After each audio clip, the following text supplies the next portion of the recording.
We are live from the Gov 2.0 Expo in Washington, D.C., and I am joined this afternoon by Daniel O'Neill from EveryBlock. Thank you very much for being with us. Thanks for having me, Mac. So, first question I have for you, for people who don't know what EveryBlock is, particularly in this domain, how do you describe it?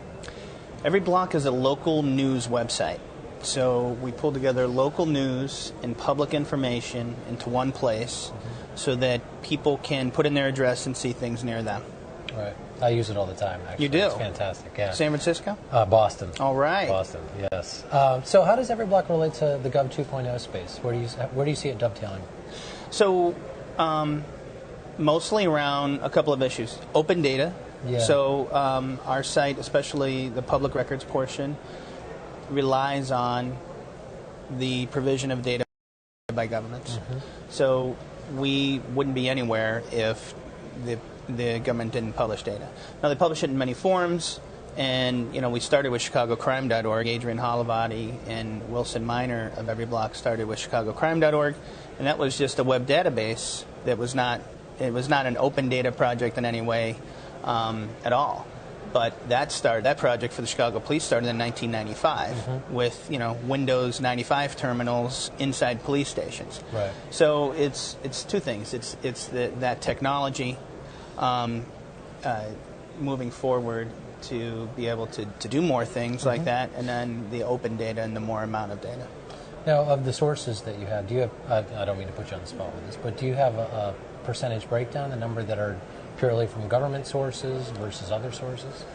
I would say that it depends on how you think of it. If it's data types per city, it's probably about equal, right? Okay. So because we have a whole set of public data like police reports, restaurant inspections, building permits, and street closures and 311 data and things of those kind. And then we also have news articles, blog posts, and there's a host of media outlets, especially in the larger cities.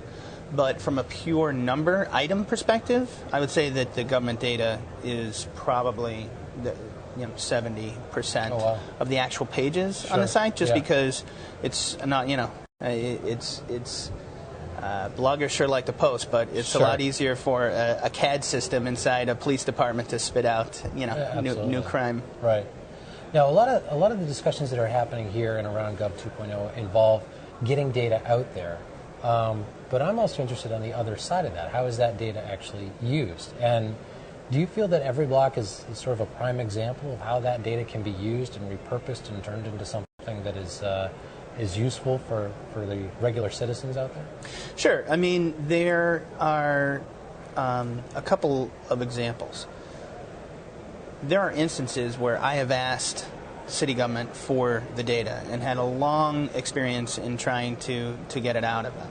And there was actual effort on that end, right? So it had to be a project, and somebody had to turn it on, or somebody had to publish it.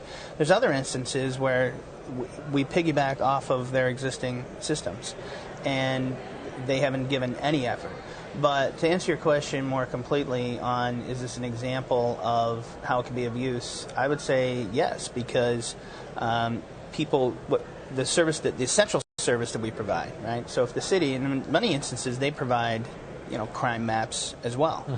A couple of essential services we provide on top of that data are the ability to sort it by type, and especially what we're most interested in is by location, so crimes near you, and secondly, to subscribe to that data, so by email or RSS feed. And it can be by, the block level, 3-block level, 8-block level, neighborhood, zip code, and the thing we're most excited about is the ability to draw your own neighborhood. So if you straddle a neighborhood, neighborhood names are a pretty hot topic in lots of neighborhoods. They relate to real estate, they relate to perception of crime, the reality of crime. And so we allow people to draw their own neighborhoods, draw their own areas, and subscribe to news only in that area. Okay. And now that's completely an add-on service to the data, though, right? I mean, that's right. That wouldn't exist otherwise. It would not exist otherwise, and it's no cost to the government. And we're doing it just because. And again, we wouldn't exist if they didn't publish the data. Sure. So the last question I have for you. there's a lot of movement with mobile applications, particularly mobile as both an input device and a consumption device. How does EveryBlock fit into that? And do you think that there's going to be an opportunity there to create a feedback loop through mobile that engages the citizenry within this Gov 2.0 area? Absolutely. And so recently we launched a new mobile version of our website. We do have an iPhone app, but we decided that we also wanted to have a mobile version that worked on most mobile devices. We thought that was important just from a user perspective, that we would work on all platforms, or most of them. And secondly, I know everything we were talking about to date was news near you in the context of your neighborhood, or where you live. Well, you know, I live in Chicago, but I'm here in D.C., and on my phone I can see news near me right now because we have a site in D.C. as well. So we think it serves that user in that fashion. And then the second part of your question, which was with regard to that feedback loop. We allow people to, we don't allow people, we want people to submit news near them. And news is construed to us as anything that we don't know yet.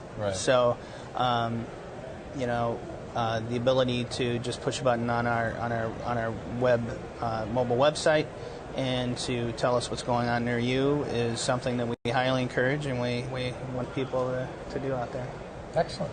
Well, thank you very much for taking the time. I really appreciate it. Thank you, Mac.